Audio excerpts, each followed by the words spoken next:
Hello dear students, my name is Arun Prajapati और हम पढ़ रहे हैं क्लास 12 का चैप्टर नंबर फर्स्ट। और उसमें आज का हमारा टॉपिक है electric dipole in uniform electric field. तो देखिए, जब कोई डाइपोल है जब वो यूनिफॉर्म इलेक्ट्रिक फील्ड के अंदर रखा जाता है तो उसके अंदर क्या क्या चेंजेस आते हैं। उसके अंदर टॉर्क पैदा होता है, फोर्स लगता है। तो वो सारी बात आज इस वीडियो के अंदर हम करने वाले हैं, तो बने रहिए लास्ट तक। इसमें हम आपको बहुत अच्छी अच्छी चीजें बताएंगे। इंपॉर्टेंट टॉपिक है, देखते हैं जरा।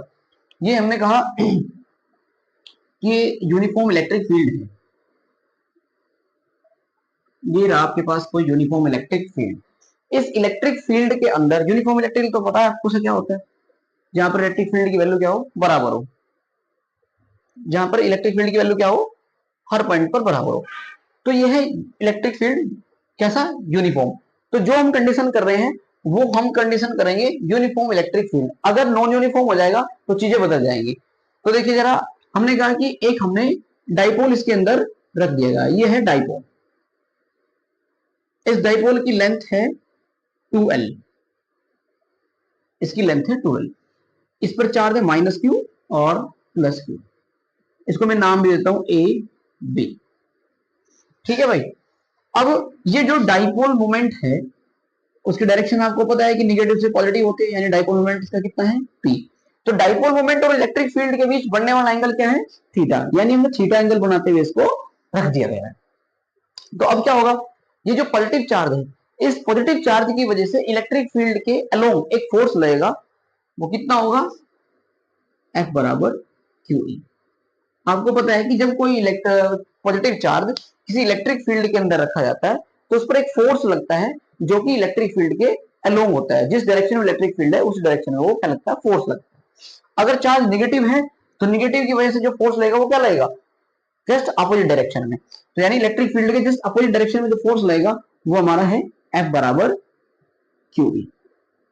तो आप यहां देख रहे हैं कि जो दोनों फोर्स हैं F बराबर QE और ये भी F बराबर QE, ये दोनों फोर्स मैग्नीट्यूड में सेम होंगे, क्योंकि चार्ज क्या है, मैग्नीट्यूड में सेम चार्जेस है, बस डायरेक्शन अलग है। और डायरेक्शन अलग होने की वजह से इस पर जो नेट फोर्स आएगा वो कितना आएगा, तो F नेट आएगा। F नेट, उसकी वैल्यू कितनी होगी, 0। क्यों, क्योंकि एक फोर्स इस डायरेक्शन में लग रहा है, एक फोर्स इस डायरेक्शन में लग रहा है। तो एक इसको इधर को खींच रहा है, एक इसको इधर को खींच रहा है। ठीक है, तो जो नेट फोर्स होगा इस पर कितना होगा, 0। अब जब नेट फोर्स 0 हो जाता है, तो जब नेट फोर्स 0 हो गया तो ये डाइपोल, देखो ये इधर ऐसे खींच रहा है इसको, ये इसको इधर खींच रहा है, तो क्या होगा भाई, ये इसको इधर लाने की कोशिश कर रहा है, ये इसको इधर ले जाने की कोशिश कर रहा है। तो यानी डाइपोल क्या करेगा, रोटेट करेगा। और रोटेट भी कहां करेगा, अपने सेंटर ऑफ मास के अराउंड वो स्पिन करेगा, रोटेट करेगा। ठीक है, डायरेक्शन क्या होगी, देखो डायरेक्शन होगी क्लॉकवाइज, डायरेक्ट ऐसे और यानी क्लॉकवाइज डायरेक्शन में, क्लॉकवाइज डायरेक्शन में वो क्या करेगा, रोटेट करेगा। अब जब रोटेट करेगा तो रोटेशन की कंडीशन हमें पता है कि इस पर क्या लगता है, टॉर्क लगता है। तो टॉर्क का फॉर्मूला आपको पता है, क्लास 11 में पढ़ रखा है। टॉर्क क्या है, देखो टॉर्क का फॉर्मूला हमारे पास है, टॉर्क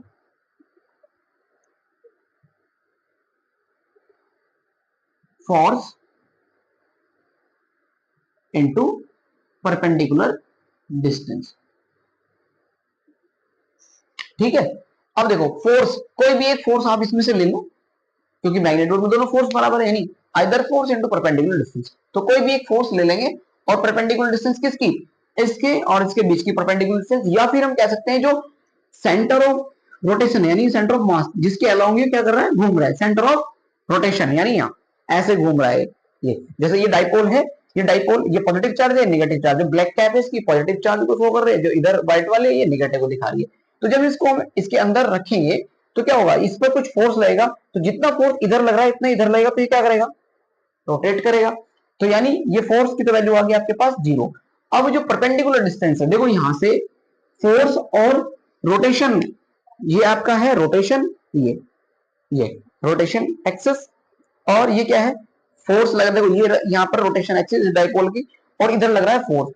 तो फोर्स और रोटेशन एक्सिस के बीच परपेंडिकुलर डिस्टेंस, यानी देखो फोर्स लगा इधर ऐसे और रोटेशन एक्सिस है ये, तो इन दोनों के बीच में जो परपेंडिकुलर डिस्टेंस कौन सी होगी, यही तो होगी ये भाई, यही तो होगी परपेंडिकुलर डिस्टेंस ये। समझ आई बात, तो ये रोटेशन और फोर्स इधर, तो इसके बीच में जो परपेंडिकुलर डिस्टेंस है ये। तो ये पता है कि ये एंगल थीटा, तो ये भी एंगल थीटा होगा। इसको मैं नाम दे देता हूं, कुछ एम नाम दे दिया मैंने। तो हमें पता है कि जो थीटा, जो कंपोनेंट थीटा के साथ जुड़ा होता है वो उसका होता है कैसा कंपोनेंट, हॉरिजॉन्टल कंपोनेंट, यानी कौन सा आएगा ये, एल साइन थीटा। एल क्यों आया, क्योंकि हमें पता है कि सेंटर से इधर के डिस्टेंस को हमने क्या एल मान लिया, और सेंटर से इधर के डिस्टेंस को भी हमने एल मान लिया, तो अभी मिलाकर कितना हुआ 2l हो गया। तो ये क्या हो गया, सॉरी, जो हॉरिजॉन्टल कंपोनेंट हो गया एल कॉस थीटा, और जो वर्टिकल कंपोनेंट है वो कितना आया इसका, एल साइन थीटा। तो यानी पॉजिटिव चार्ज की वजह से जो इस पर कंपोनेंट में इसको मैं तोड़ दिया, तो इसका ये वाला कंपोनेंट है एल साइन थीटा, और ये वाला कंपोनेंट कितना है एल कॉस थीटा। तो सेम कंडीशन हम यहां भी देखेंगे भाई, जब ये इसको ऐसे घूम रहा है तो यहां भी देखो ये इसकी रोटेशन एक्सिस है, और ये इसका क्या है फोर्स, तो फोर्स और रोटेशन एक्सिस के बीच जो परपेंडिकुलर डिस्टेंस है ये देखो, ये इधर की तरफ भी क्या है, ये इधर की तरफ क्या है इसकी, क्या फोर्स, और ये क्या है इसकी रोटेशन, तो इसके और उसके बीच में क्या कौन सी परपेंडिकुलर डिस्टेंस होगी, यही तो होगी भाई। तो ये इसकी क्या है परपेंडिकुलर डिस्टेंस है। तो यानी जब ये एंगल थीटा है तो ये भी एंगल थीटा है, तो ये थीटा है थीटा, यानी वर्टिकली अपोजिट एंगल थीटा, उसमें क्या होगा, यानी ये वाला जो कंपोनेंट है ये किसमें टूट जाएगा, ये किसमें टूटेगा, एल कॉस थीटा, और ये जो वर्टिकल कंपोनेंट है ये किसमें टूट जाएगा, एल साइन थीटा में। समझ आई बात। तो जो टॉर्क है आपके पास, तो जो नेट टॉर्क होगा वो कितना है, torque is equal to torque 1 plus torque 2, यानी पहले चार्ज का टॉर्क प्लस दूसरे चार्ज का टॉर्क। तो पहले चार्ज का जो टॉर्क होगा ये कितना है, फोर्स इनटू परपेंडिकुलर डिस्टेंस कौन सी bm, प्लस टॉर्क सेकंड वाला यानी परपेंडिकुलर डिस्टेंस, देखो फोर्स किसकी वजह से, माइनस चार्ज की वजह से फोर्स, और इनटू परपेंडिकुलर डिस्टेंस कौन सी, ये वाली, इसको मैं नाम दे दूं n, यानी a n, a। समझ आई बात। तो फोर्स पहले वाले जो पॉजिटिव चार्ज की वजह से जो फोर्स लग रहा है वो कितना लग रहा है, F बराबर क्यू ही लग रहा है, और इनटू इसकी परपेंडिकुलर डिस्टेंस कितनी है, L sin थीटा, प्लस इस पर जो फोर्स लग रहा है वो कितना है, क्यू ई, मैग्नीट्यूड में तो सेम है, और जो ए एन है ये ए एन, ये कितनी है, एल साइन थीटा, तो होगी एल साइन थीटा। तो हमें पता है कि देखो ये भी सेम है ये भी सेम है, तो कितना हो गया 2q L E sine theta. तो मैं इसको ऐसे भी लिख सकता हूं कि भाई q इंटू 2l इंटू ई साइन थीटा। तो हम इसको देखो, ये हमें पता है कि q इंटू 2l क्या होता है, डाइपोल मोमेंट p, p बराबर क्या होता है q इंटू 2l। तो हम यहाँ रख देंगे कितना p, और ये क्या है आपके पास e, और ये क्या है साइन थीटा। जो टॉर्क आया आपके पास वो आया निकल के pe साइन थीटा। समझ में आई बात। तो हम ये भी जानते हैं कि जो टॉर्क है वो एक वेक्टर क्वांटिटी है, तो हम इसको कैसे लिख देंगे, torque vector is equal to, देखो p, और अभी नहीं लगाता मैं इसमें, क्रॉस e। एक आपके पास ऐसे किसी के बच्चे के दिमाग में आएगा कि मैं ऐसे भी तो लिख सकता हूं a इंटू पी। तो देखो हम कह सकते हैं कि भाई देखो इसकी डायरेक्शन, पहले वाले चार्ज की डायरेक्शन क्या है क्लॉकवाइज, और इस वाले चार्ज की डायरेक्शन क्या है, इसकी भी क्लॉकवाइज है। तो जो आपके पास जो फोर्स आ रहा है यहाँ पर देखो P क्रॉस E, यानी P से E की तरफ घूम रहे हैं, तो कैसी डायरेक्शन है क्लॉकवाइज, और यहाँ कैसी डायरेक्शन है E से P की तरफ जा रहे हैं, तो क्या है एंटी क्लॉकवाइज। तो जबकि जो रोटेशन है वो कैसा है क्लॉकवाइज, तो हम क्या लेंगे P क्रॉस E लेंगे। समझ आई बात। तो इसकी वेक्टर क्वांटिटी वेक्टर फॉर्म हुई। अब हम बात करते हैं कि अगर हमारे पास देखो if theta is equal to अगर जीरो हो जाए, तो जीरो होगा तो क्या होगा, जो टॉर्क होगा वो कितना होगा पी ई साइन जीरो, यानी टॉर्क कितना आएगा जीरो। तो कैसा आएगा ये मिनिमम आएगा, तो कम से कम कितना टॉर्क लगेगा जीरो, और ज्यादा से ज्यादा इफ थीटा बराबर कितना 90 डिग्री, अगर मैं थीटा को 90 रख दूं तो टॉर्क जो आएगा मैक्सिमम आएगा, वो कितना आएगा पी ई, क्योंकि साइन 90 की वैल्यू कितनी होती है 1, तो टॉर्क कितना आया मैक्सिमम आया पीई, और मिनिमम कितना आया जीरो। समझ में आई। तो यानी इसकी कैसी है स्टेबल इक्विलिब्रियम।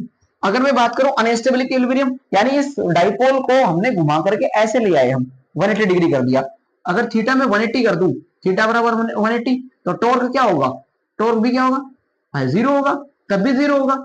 यानी ये कैसी कंडीशन होगी इसकी अनइक्वल, मतलब अनस्टेबल कंडीशन होगी, क्योंकि जब हम डाइपोल को घुमा कर रखें, पॉजिटिव चार्ज को इधर ले आएंगे, तो ये क्या काम करेगा, ये पॉजिटिव चार्ज इलेक्ट्रिक फील्ड की डायरेक्शन के साथ अलोंग होने की कोशिश करेगा, तो ऐसा आएगा घूम करके, तो इसके साथ अलोंग मतलब अलाइन हो जाएगा। इस वजह से क्या होगी, इसकी स्टेबल कंडीशन होगी। समझ आई? तो भाई ये था हमारे पास electric dipole uniform electric field, यानी जब इलेक्ट्रिक फील्ड के अंदर, यूनिफॉर्म इलेक्ट्रिक फील्ड के अंदर कोई डाइपोल रखा हुआ है। अच्छा, कुछ बुक्स में ऐसे भी दिखा देते हैं कि देखो, हम ऐसे भी कर लेते हैं इसको, जैसे ये डाइपोल है, ये इलेक्ट्रिक फील्ड है और ये डाइपोल है, तो डाइपोल को ये फोर्स लग रहा है इधर, एक फोर्स लग रहा है इधर, तो जो परपेंडिकुलर डिस्टेंस है इससे भी हम कर लेते हैं ऐसे, दोनों फोर्स की परपेंडिकुलर डिस्टेंस, ये एंगल थीटा बनाते हुए रखा गया है, ये फोर्स F बराबर क्यू ई और ये फोर्स F बराबर क्यू ई, दोनों फोर्स मैग्नीट्यूड में सेम है, तो अब ये एंगल कितना है 90 डिग्री। अब यहाँ से जो ये वाली परपेंडिकुलर डिस्टेंस इसको आप निकाल लो, क्योंकि हमें पता है इसकी वैल्यू कितनी है 2l, और परपेंडिकुलर डिस्टेंस देखो साइन थीटा से हम इसको इस रिलेशन को निकाल सकते हैं, sine theta is equal to कितना होता है, परपेंडिकुलर डिस्टेंस अपॉन हाइपोटेनियस, तो परपेंडिकुलर डिस्टेंस अपॉन हाइपोटेन्यूस कितना है 2l, तो जो परपेंडिकुलर डिस्टेंस आई वो कितनी आई 2l sin थीटा। समझ आई बात? तो इसमें भी हम रख सकते हैं, कितना हो गया QE into 2l sin theta, तो इसको हम लिख सकते हैं PE sin थीटा। समझ में आई क्या बात? तो ऐसे भी हम यहाँ से इसको निकाल सकते हैं। समझ आई बात? उम्मीद करते हैं कि लेक्चर आपको समझ में आया होगा, और अगर समझ में आया तो चैनल को सब्सक्राइब करें, वीडियो को लाइक करें और शेयर करें। ठीक है, पढ़ते रहिए। All the best, thank you.